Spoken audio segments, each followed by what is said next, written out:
বিসমিল্লাহির রহমানির রহিম। 6 জুন 2025। আজকের আলোচনার একটা সুন্দর একটা বিষয়, যদিও এই সাবজেক্ট ম্যাটারটা ভাসি হয়ে গেছে। সোহাগ মিদ্দার কালো গরু কালো মানিক বেগম খালেদা জিয়া গ্রহণ করেননি, এটাই মূলত আলোচনা। অনেকে নানানভাবে এটা ব্যাখ্যা করেছেন যে সোহাগ মিদ্দার গরুটা বেগম খালেদা জিয়া ফিরিয়ে দিয়ে ভালোই করেছেন, আগামীতে আর কেউ মানে এসব আধিক্ষেত্রতা দেখানোর সুযোগ পাবে না। আসলে বিষয়টা হলো কি, আমাদের এই ভারতীয় উপমহাদেশে আমরা পীরদেরকে যেভাবে সম্মান করি, ঠিক নেতা নেত্রীদেরকেও আমরা ঠিক একই কায়দায় সম্মান করি। আপনি দেখবেন আমাদের গ্রাম অঞ্চলে বা শহরে মানুষ সহজে পবিত্র কোরআন শরীফ শিখতে চায় না, পড়তে চায় না। হুজুর যা বলে সেটাই তারা মেনে নেয়। দেখা গেল যে সে যদি কষ্ট করে অন্তত পবিত্র কোরআনের বাংলা তাফসীরটাও পড়তো, তাহলে সে বুঝতে পারতো যে আল্লাহ পাক কী বলেছেন, কোন সূরাতে কি বলেছেন, কোন আয়াতে কি বলেছেন। কিন্তু আমাদের বাংলাদেশের মানুষদের বা এই ভারতীয় উপমহাদেশের মানুষদের সবচেয়ে বড় সমস্যাটা হলো যে তারা মাঝে মাঝে আস্তাগফিরুল্লাহ বলি, যে এমন অবস্থা হয় যে তারা পবিত্র ধর্মগ্রন্থে তারা মানে ওই উল্টিয়ে তারা পড়তে চায় না। হুজুর কি বলেছে সেটাই তাদের কাছে সবচেয়ে বড় পাথেয় হয়ে দাঁড়ায়। ঠিক তেমনি রাজনৈতিক নেতারা কখন কি বলে এটার দিকে আমাদের মানুষের একটা খুব প্রবল আগ্রহ থাকে। দেখা যায় যে একটা কলেজে পড়ুয়া ছাত্রকে তার মা যদি বলে যে একটু বাজার করে আসার জন্য, তখন তার শরীর ব্যথা, মন ভালো নাই, এখন ঘুম আর একটু যাবে, কত রকম বাহানা। কিন্তু যখন বলে যে অমুক ভাই বলেছে যে বা নেতা নির্দেশ দিয়েছে যে এতটার সময় মিছিল নিয়ে বের হতে হবে, দেখা যাবে যে সেই ছেলেটা লাফ দিয়ে বিছনা থেকে নেমে মুখ টুক না ধুয়ে গিয়ে মিছিলে গিয়েছে, কারণ নেতা বলেছে। এটা বাংলাদেশের রাজনীতিতে, সমাজনীতিতে, ধর্মীয় যারা আমরা আছি সবখানে এটা প্রবল।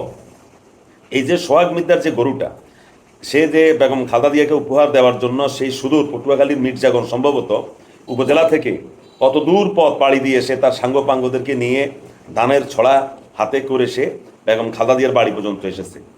তো বেগম খালেদা জিয়ার বাড়িতে সে আসলো। বেগম খালেদা জিয়া যারা আসলো সেখান থেকে সবাইকে চা নাস্তার ব্যবস্থা করেছে যতটুকু জানলাম, এবং তাদের কুশলাদি খোঁজখবর নিয়েছেন।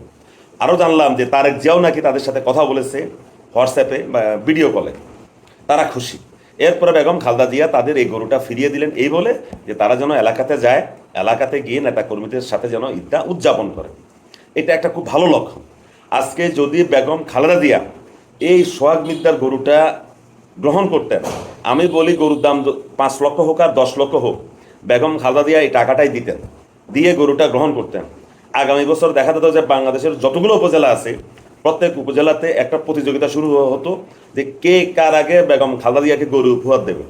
এটা কিন্তু টাকার বিনিময়ে না ভাই, এটা মন থেকে, এটা মন থেকে কিন্তু সবাই নিয়ে আসছে। আমরা হয়তো অনেকে বলি যে লোক দেখানো, না ভাই, লোক দেখানো না।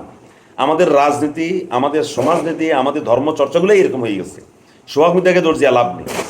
তো বেগম খালেদা জিয়া যেটা সবচেয়ে ভালো কাজ করেছেন যে গরুটা আবার তাকে ফেরত দিয়েছেন এবং তাকে একটা পাঞ্জাবি উপহার দিয়েছেন। যতটুকু মেহমানদারি করার, সহানুভূতি দেখানোর সব কিছু বেগম খালেদা জিয়া করেছেন। এবং এর দ্বারা এটাই বেগম খালেদা জিয়া যেটা সিগন্যাল দিয়েছেন, সংকেত দিয়েছেন যে আগামীতে তোমরা যারা আমাকে ভালোবাসো বা আমাদের দলকে ভালোবাসে, এইভাবে যেন তারা আর গরু নিয়ে বাংলাদেশের বিভিন্ন প্রান্ত থেকে যেন বেগম খালেদা জিয়ার বাড়িতে না যায়। কারণ এটা একটা খারাপ এক্সিস্ট হয়ে যাবে। কারণ এত আগামী দেখা যাবে যে 465 উপজেলা থেকে 465টা গরু নিয়ে আসবে। তো বেগম খালেদা জিয়া এত গরু দিয়ে কী করবে? এতিমখানা তো পাঠাইতে হলো তো সময় লাগে, এতিমখানা পাঠাইতে কোন গরু ডিস্ট্রিবিউট করতে তো লোক বলে দরকার। উনি বাসায় হলো মানুষ একজন, কি করবেন? যাই হোক, যে কথা বলছিলাম, অনেকে সোহাগ মিদ্দাকে নিয়ে নানা ধরনের টিপ্পনি কাটতেছে সোশ্যাল মিডিয়াতে। ভাই, টিপ্পনি কেটে লাভ নাই। আমাদের সমাজ ব্যবস্থাটা এরকম, বুঝতে হবে আপনাকে।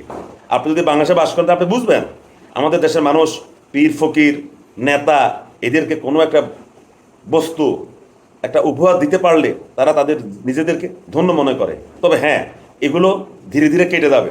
আরও ব্যাপক পড়াশোনা, ব্যাপক আমাদের জ্ঞান চর্চা, শিক্ষা দীক্ষা যখন আমরা আরও উন্নত হয়ে যাব, তখন আর এগুলো থাকবে না। ধন্যবাদ সবাই।